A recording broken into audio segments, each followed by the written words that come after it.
Ukraine just pulled off one of the smartest and most brutal traps of the war, and Putin's tanks paid the price. Putin thought he had this in the bag. He threw 50,000 troops at Kursk, including 10,000 North Koreans, convinced it'd be an easy win. He was sure his unstoppable tanks would crush Ukraine's forces and make him look like a hero for taking back Russian land. Spoiler alert, that didn't happen. Not even close. Instead, Ukraine saw him coming a mile away, literally, and set up a trap so devastating it left fields covered with burnt-out husks of Russian tanks. Russia's mighty counteroffensive? More like a total disaster. So how did Ukraine pull this off? And why does Putin keep falling for the same tricks? In this video, we're breaking down how Ukraine outsmarted Russia again, the massive losses Putin's forces suffered, and what this means for Kursk going forward. We start with the trap. For much of the Kursk counteroffensive, Russia has been trying to create a foothold for itself on the east side of the Snagost River. The goal is clear: squeeze out Ukraine's bridgehead in Kursk by stifling the route supplies take to the troops it's stationed in the region's north. And Russia has enjoyed some success with this approach. RBC Ukraine says that it's likely the Ukrainian units have withdrawn from fortified positions in Kursk's Olivsky Forest, with those soldiers moving back toward Maloloknaya. They've also withdrawn from Deryino, which lies just beyond the Snagost River.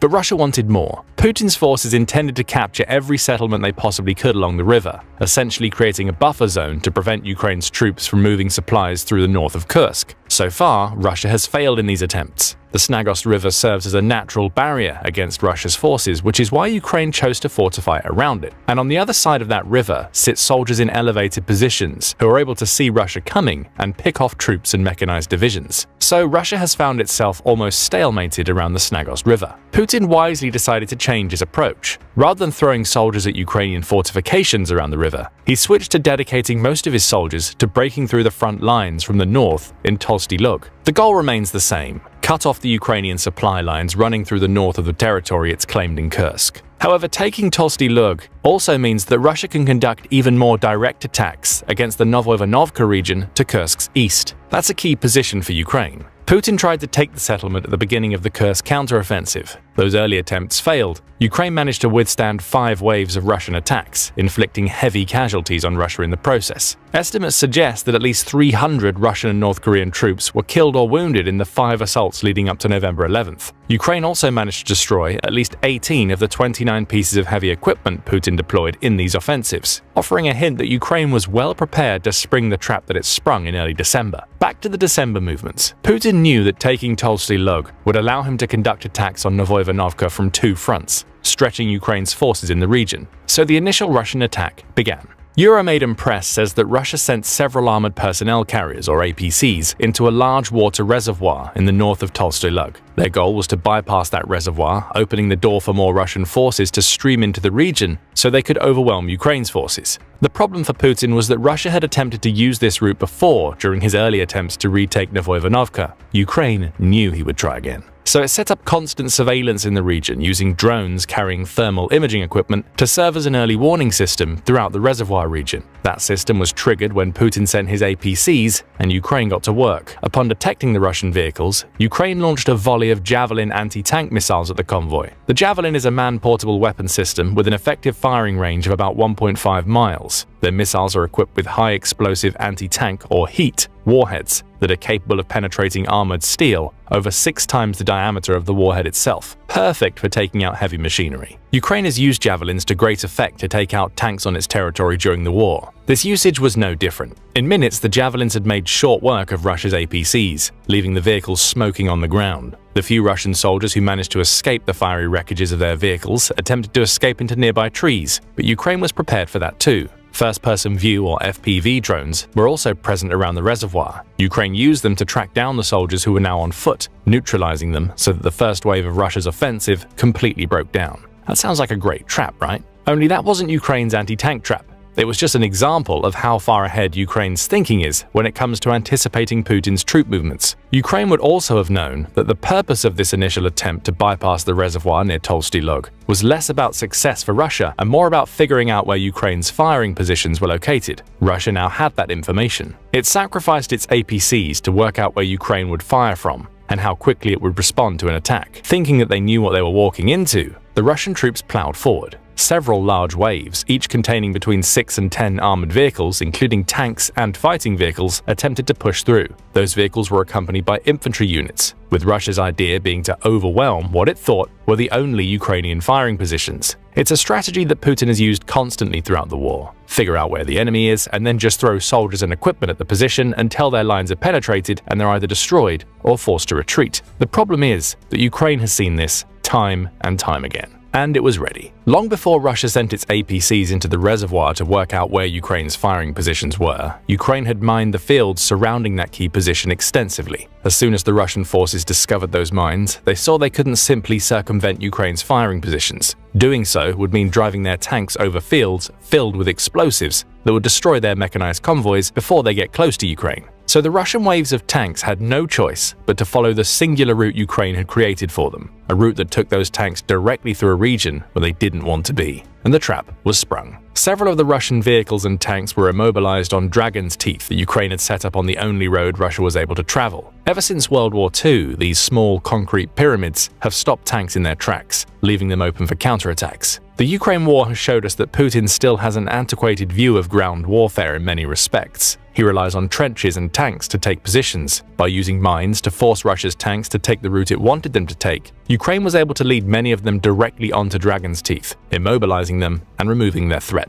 The few tanks that managed to navigate the Dragon's Teeth had other problems. They were out in the open and directly in the sights of Ukraine's firing lines. Each wave Russia sent was met with artillery strikes, Javelin missiles, and FPV drone assaults, and the tanks just kept coming. Mechanized assault after mechanized assault fell victim to the same trap, suggesting that the Russian soldiers simply had no clue what to do. Retreat wasn't an option. All the tanks could do was attempt to push forward, while troops from Ukraine's 225th Assault Battalion and 36th Marine Brigade pelted them with munitions. Images from the battlefield published on social media platforms show the extent of the damage. Entire fields are cluttered with the burnt-out shells of tanks and armored vehicles throughout Tolstoy Lug, Nizhny Klin, and Zeleny Shlyak. Some of the tanks were victims of Ukraine's cleverly placed mines. Russia thought it had outsmarted Ukraine by identifying its firing positions and attempting to circumvent them via the surrounding fields. Each tank that went up in flames following the explosion of a mine revealed that Ukraine knew exactly what Putin's forces were up to long before they even sent in the first APC wave. Other tanks lie immobile on Dragon's Teeth, not destroyed but still abandoned by their crews, and more fell victim to javelin and artillery fire, being turned into smoking husks while trapped in a firing line that Ukraine brilliantly tricked them into following.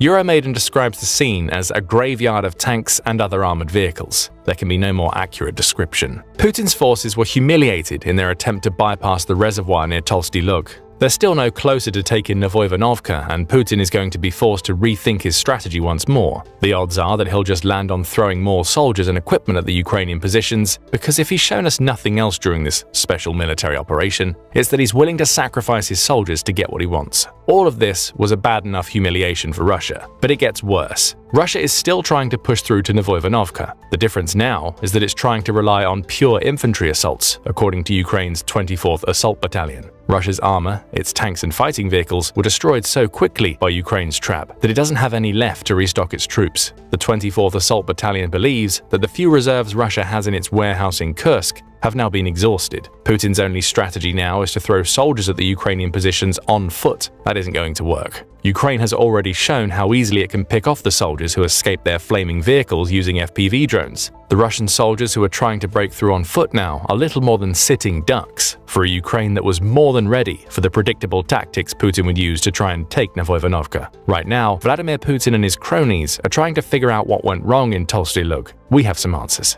Russia's first problem was that it completely underestimated Ukraine's strength around the Tolstoy Lug region. That shouldn't have happened. Putin had tried to push through the region before. His assaults leading up to the November 11th failure showed us that. And Ukraine had an inkling that he would try to do it again. That inkling led to Ukraine setting up its FPV drones to surveil the area, meaning it saw Russia's APCs coming, and with the APCs came the likelihood of waves of mechanized units to follow. For some reason, Putin seemed to think that he could try the same thing that had failed weeks before and achieve better results. He didn't seem to realize that Ukraine would use the weeks between November 11th and the beginning of December to further fortify its positions around Novoivanovka in preparation for another assault. Russia's approach has become too predictable, and that's been a problem for Putin for over a decade and a half at this point.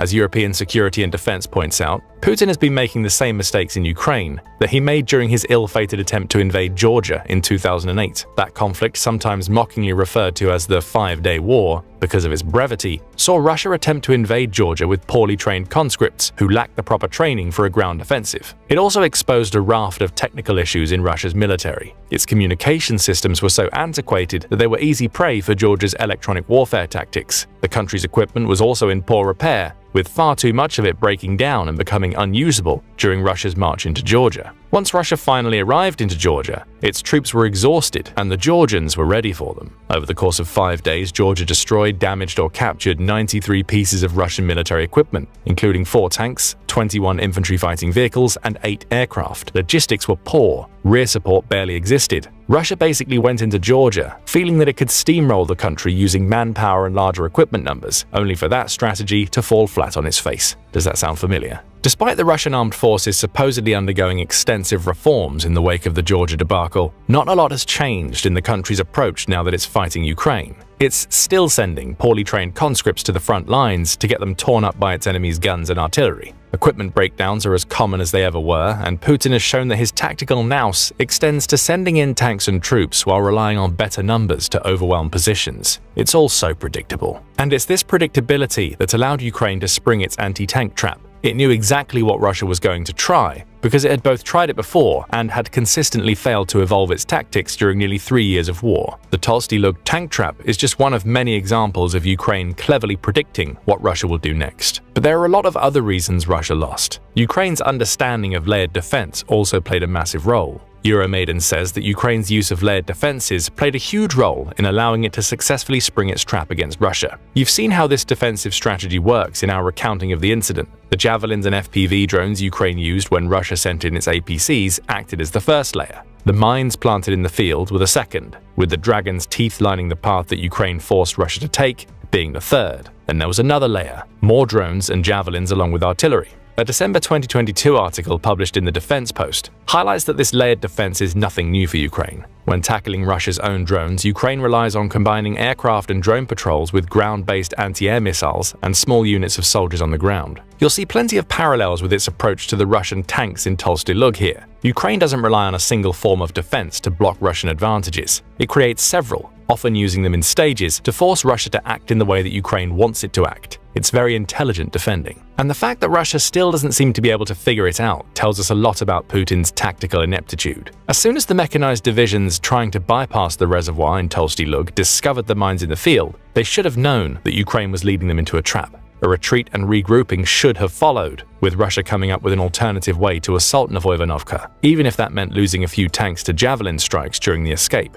But no, Russia kept moving forward into the next layer and then the next, and then its tanks were decimated as a result. Putin's mistake here is that he just doesn't learn. Coupled with his failures to adapt his tactics, you get a 1-2 punch of strategic fragility that allowed Ukraine to set its trap. Then there's the equipment problem, another massive blunder on Russia's part. Russia's forces are now trying to break through to Novoivanovka on foot, telling us that something's gone wrong with the supply lines that are supposed to be feeding them the tanks and armored vehicles they need for the assaults. What's gone wrong is simple: Russia is running out of equipment. Forbes also reported on Ukraine setting up what it dubbed a road of death on the road moving past Zelenyi Shlyak. It's the road that Russia attempted to take into Novoivanovka. Forbes reported on a video that shows at least 10 destroyed vehicles along the road, with the 225th Assault Battalion claiming that the fields are mined, the road is targeted by our artillery, and every movement is carefully monitored. Forbes reports that Putin is sticking to the same strategy of constantly attacking down the road near Zelenyi Shlyak, and the tale the images from the Road of Death tell is of a Russia that's running out of equipment. During the initial assaults in October and into early November, Russia used BTR-82 infantry fighting vehicles.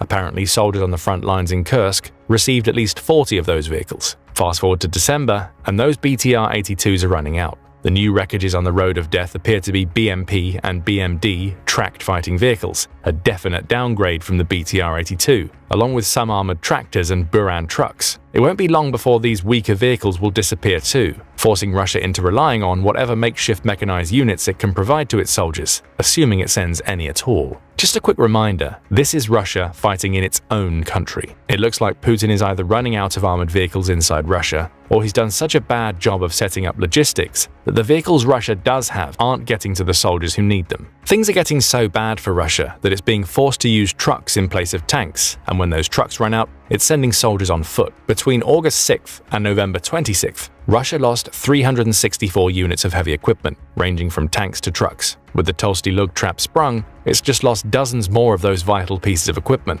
So what does all of this mean for Ukraine's attempts to defend Kursk? On the one hand, Russia is enjoying some success. It's managed to take back about 40% of the territory Ukraine claimed during its initial incursion. Having 50,000 soldiers versus 20,000 is an advantage there. Putin's meat grinder tactics have worked to a point. But on the other hand, Tolstoy Lug shows us that Russia still hasn't figured out how to attack the most fortified positions Ukraine has in Kursk. Instead, it's just trying to batter them down with tanks and infantry, with both falling prey to Ukraine's layered defenses and superior tactics. Will Ukraine manage to repel Russia's counteroffensive? That remains to be seen, but what we can tell from this one incident is that Ukraine is outsmarting Russia every step of the way. If Russia manages to retake Kursk, it'll do so at the cost of tens of thousands of troops and hundreds of units of heavy equipment. A Pyrrhic victory, if there ever was one, for a nation that's already struggling with manpower and equipment problems. But what do you think about the trap that Ukraine sprung in Tolstoy Lug? Will Ukraine be able to keep using traps like these to keep Russia's soldiers at bay? Or is it only a matter of time before Putin has sacrificed enough troops and equipment to break down the Ukrainians' layered defenses? Share your thoughts in the comments, and thank you for watching this video.